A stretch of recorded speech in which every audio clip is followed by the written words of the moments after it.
অনেক সাধারণ মানুষ আছে না, হিংসুক, তারা বলে হুজুর আমনের গো কিতা এটা দাওয়াত খাওন, তা আমনে বইয়া বইয়া দাওয়াত খান না।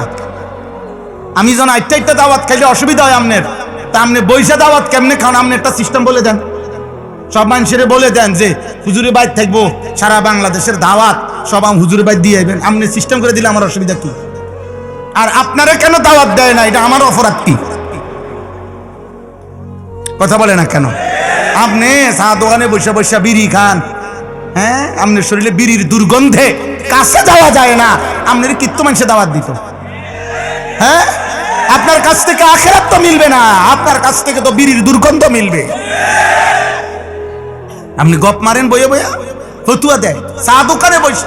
আরে হুজুরের মধ্যে তো 13 ফেস, হেবটা কয় হুজুররাই তো দেশটার মধ্যে ফেস লাগাইয়া রাখছে। এক এক হুজুর এক এক কথা কয়, আমরা কোন দিকে যাবো? না আপনি চা দোকানে বইয়ে থাকবেন, যাবেন কেন? এখানে আপনার একটু পরে বন দিব, চা দিব, বিড়ি দিব, টেলিভিশন চলতে আছে, নর্তকী না আছে, আপনি অন্যদিকে যাইয়া কিনবেন। আপনি এনে বসার থাকেন, লইরেন না, আপনি জাগাতে লইরেন না, আপনি বিড়ি খান বসে, ফালতু কথা কারবে না। হ্যাঁ বেটা, এনে বইয়ে বইয়ে বুদ্ধি দেন। হ্যাঁ, আপনি কাকে বুদ্ধি দেন মিয়া? ফাইজলামি করেন, কাকে বুদ্ধি দেন? কোন হুজুরে কি ফেস লাগাইছে? হুজুরদের ফেসে বইরানি বিড়ি খান। যে হুজুরের একটা ফেস লাগাই রাখছে, আমার 2জন হুজুর আইয়া কইলো খাইতাম, আর 2জন আইয়া মানা করলো।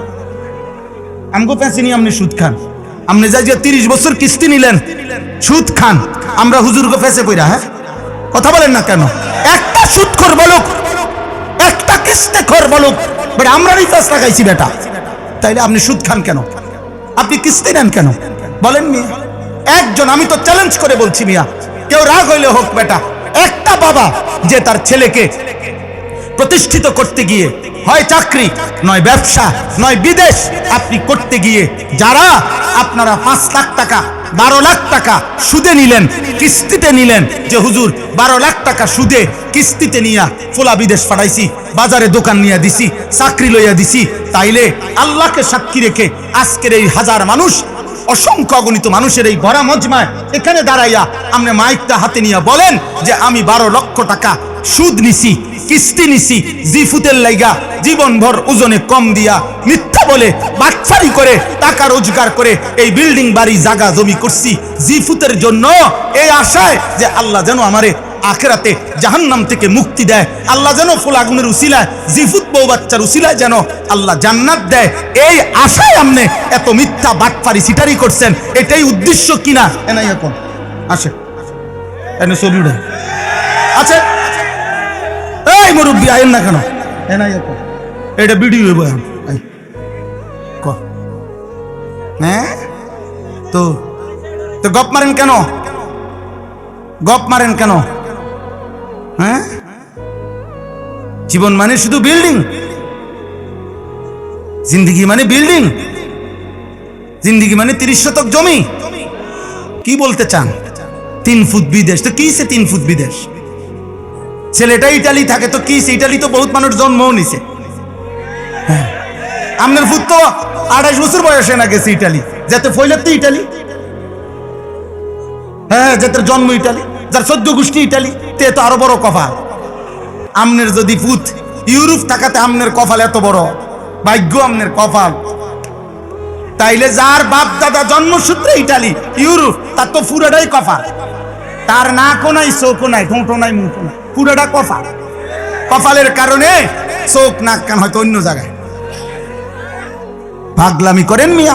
আমি বিদেশের বিরোধিতা করছি না, ইটালি হারাম বলছি না, ইউরোপকে হারাম বলি নাই বেটা, কিন্তু এক মুসলমান, এক ইমানদার আপনার জীবনের সফলতা, আপনার জীবনের সার্থকতা আপনি টাকা, সম্পদ, বিদেশ, বিল্ডিং, দালান, ব্যবসাকে বললেন কেন?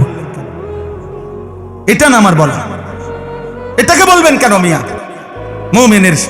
মুমিনের সফলতা আখিরাত, মুমিনের সফলতা জান্নাত, মুমিনের সফলতা ডান হাতে আমল নামা, মুমিনের সফলতা জাহান্নাম থেকে মুক্তি।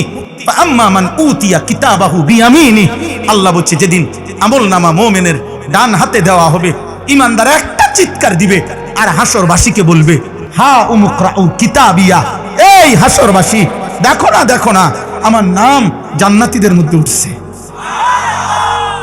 ইকরাউ কিতাবিয়া, আমার আমল নামা দেখো, দেখো আমার নাম কোথায় আছে। বাকি হাসরবাসীরা, বাকিরা সামনে যারা, তারা বলবে, আরে দোস্ত রে, কিতারে তুই তো আমরা বাজারে ব্যবসা করতি, দোকানদারি করতি, এক লগে দে কতবার একই অটোতে গেলাম আইলাম, এই কাম বানাইলি কেমনে? আমল নামা ডান হাতে নেওয়ানোর মতন এক আমল করলি কোন সময়? কহা দোস্ত, ইন্নী জানান্তু আন্নী মুলাকিন হিসাবিয়া, আমি কলিজা দিয়া বিশ্বাস করতাম এই আখিরাত হবে, হাসরের মাঠ হবে, ফলে আমি ব্যবসাও করেছি, বাজারও করেছি, সংসারও করেছি, 5 ওয়াক্ত নামাজ জামাতও পড়েছি, আমি উপার্জনও করেছি, আবার খেয়াল রাখছি একটা টাকা যেন হারাম না হয়, সুদের না হয়, মিথ্যা না হয়, ধোঁকা না হয়, প্রতারণার না হয়। আপনাদের বিশ্বাস হয় ইমানদার হালাল উপার্জনকারী ব্যবসায়ী বাংলাদেশে নাই? কথা বলেন না কেন? নাই, অবশ্যই আছে। কয়জন দেখবেন মিয়া? আপনি দেখবেন কেমনে? হারাম করতে দেখবে, ভালো মানুষ দেখবেন কেমনে? আপনি যে যেমন সে তো খুঁজেই পায় তেমন। আল জিনসু ইয়ামিলু ইলাল জিনস। অতএব দয়া করে আপনাদের কাছে এটা বললাম, আল্লাহ নবী সাল্লাল্লাহু আলাইহি সাল্লাম বলেছেন, উম্মত সিদ্ধান্ত নাও, সিদ্ধান্ত নাও, উত্তম মানুষকে সঙ্গী বানাও। তোমার দোকান হোক, তোমার ব্যবসা হোক, তোমার স্ত্রী হোক, তোমার বন্ধু হোক, তোমার চলার পথের সঙ্গী হোক। যুবক ভাই, তোমাদেরকে বলছি, আব্বা, জীবনের সবচেয়ে বড় ব্যর্থতা মনে রাখো বাপ, অসৎ সঙ্গ, মন্দ লোকের সংস্পর্শ।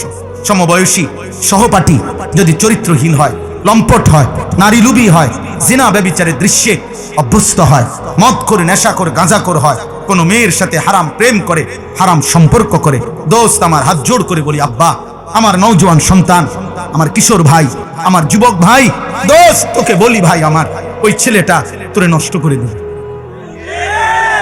8 ঘন্টা যার সাথে চললি, একবারও যার জবানে মালিকের নাম উচ্চারণ হইল না, 3টা থেকে রাত 11টা পর্যন্ত বন্ধু নামের যার সাথে চললি ফিরলি বাবা, এই 3-8 ঘন্টা, এই 8 ঘন্টার মধ্যে আসর, মাগরিব, এশা, বন্ধু নামের এই শয়তান, বন্ধু নামের এই দুষ্ট একটা বারও তোকে বলল না, কিরে দোস্ত, তুইও মুসলমান, আমিও মুসলমান, চল না নামাজ পড়ি।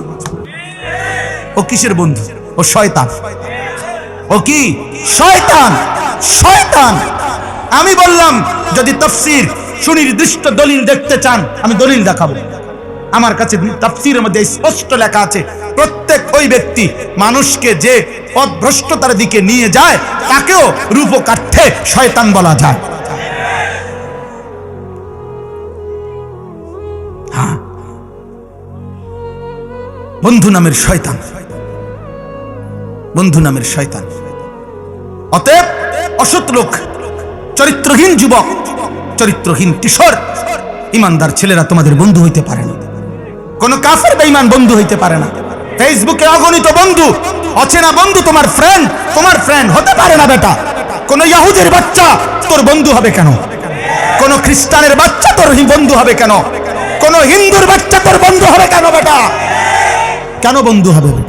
বন্ধু হইতে পারে না। সম্পর্ক থাকতে পারে, দুনিয়াবি প্রয়োজন, তার সাথে আমাদের চলতে পারে, কোনো অসুবিধা নাই। বাংলাদেশে আমরা কাউরে চলে যেতে বলি নাই। আমরা সংখ্যাগরিষ্ঠ মুসলমানের বাংলাদেশে সংখ্যালঘু হিন্দু অথবা সংখ্যালঘু অন্য কোনো মানুষকে আমরা চলে যেতে বলছি কোনোদিন? আমরা তাদেরকে বাধাগ্রস্ত করেছি বন্ধু? না। কিন্তু কলিজার সম্পর্ক, ভালোবাসা, হৃদয়ের বন্ধুত্ব, সেটা শুধু মুমিনের জন্যই হয়। ইন্নামা ওয়ালিয়ুকুম, আল্লাহ বলছে তোমাদের বন্ধু হবে আল্লাহ ওয়া রাসূলুহু, আল্লাহর রাসূল, ওয়াল্লাযীনা আমানু আল্লাযীনা ইউকিমুনাস সালাহ, আল্লাহ বলছে এবং যারা মুমিন নামাজি তারা তোমাদের বন্ধু।